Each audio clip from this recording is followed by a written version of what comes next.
et bienvenue pour une nouvelle émission du GDOS en live.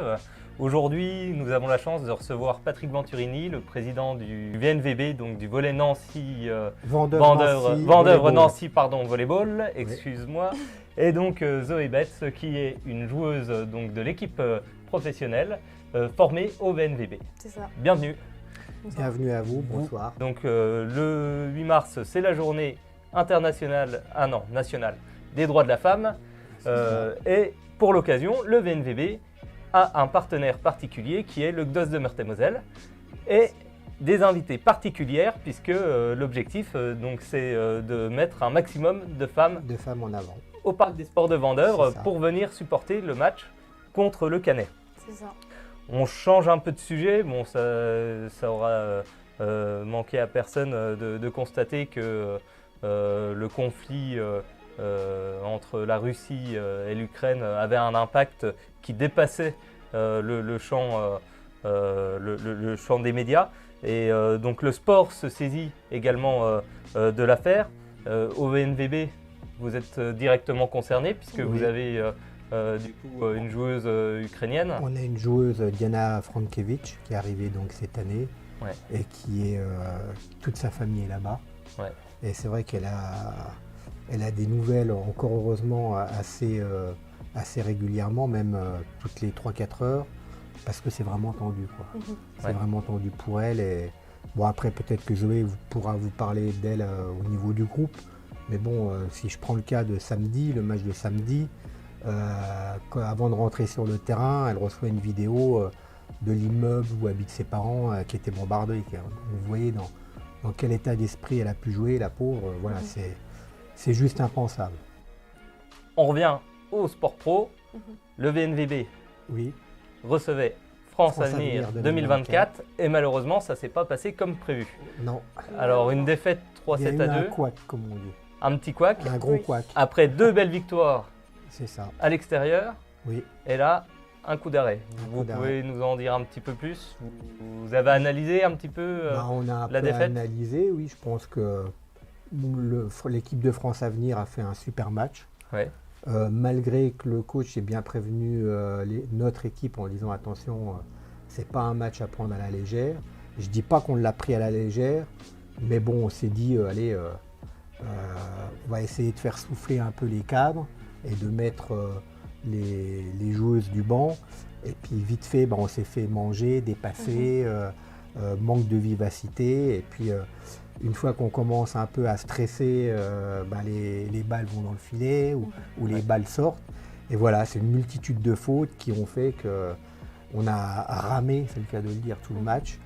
Et puis au tie-break, les plus fortes ont gagné et c'était la victoire de France Avenir était tout à fait logique et méritée. D'accord. Donc en tout cas, on vous souhaite de connaître meilleure fortune. Vous avez pris un point qui est très important, au classement. Mais en tout cas, on vous souhaite meilleure fortune dès ce week-end. C'est contre Nantes, c'est ça? Oui, à Nantes. À Nantes.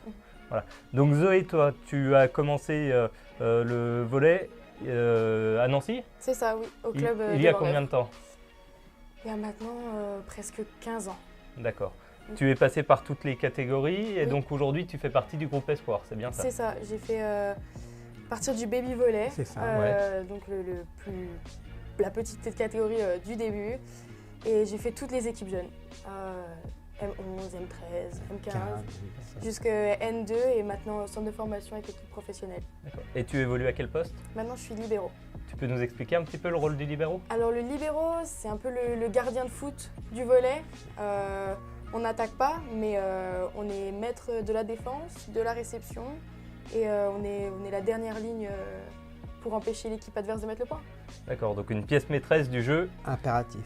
D'ailleurs, c'est pour ça qu'elle joue avec un maillot d'une couleur différente. D'accord, ok. On va revenir du coup sur l'organisation de la journée de la femme qui va se passer dans quelques semaines. Enfin, dans quelques semaines, mardi prochain. Exactement. Pourquoi avoir voulu associer le comité départemental olympique et pourquoi avoir voulu ouvrir cette journée à toutes les femmes? Déjà, c'était l'occasion de faire quelque chose de grand. Après, pour rassembler tous les sports, le mieux pour moi, c'était effectivement le comité olympique. qui représente tous les sports, on va dire, olympiques. Et ensuite, vu les relations vraiment privilégiées, les bonnes relations qu'on a ensemble, je veux dire, la question ne s'est même pas posée d'aller voir ailleurs, quoi. Pour moi, c'était le comité olympique qui était le mieux placé pour cette journée internationale du droit de la femme. D'accord. Bon, en tout cas, normalement, il devrait y avoir plusieurs centaines de femmes de présence. C'est ça. Et j'espère qu'elles mettront l'ambiance et que ça vous permettra d'aller chercher une belle victoire contre le Canet. Zoé, si tu veux bien, on va terminer ce live avec quelques petites questions. Bien sûr. Donc, je t'ai préparé un petit quiz. Oh, c'est des questions qui sont relativement gentilles, hein. Allons-y. La première, quel sport aimerais-tu essayer? Un sport que j'aimerais essayer. Le patinage. Le patinage? Le patinage artistique. C'est vrai, tu n'es jamais monté sur une paire de patins? 2 fois. 2 fois? Effectivement, donc si tu veux devenir Gabriela Papadakis, il y a encore du travail. Quel champion aimerais-tu rencontrer? Probablement une des joueuses de l'équipe de France de football. D'accord.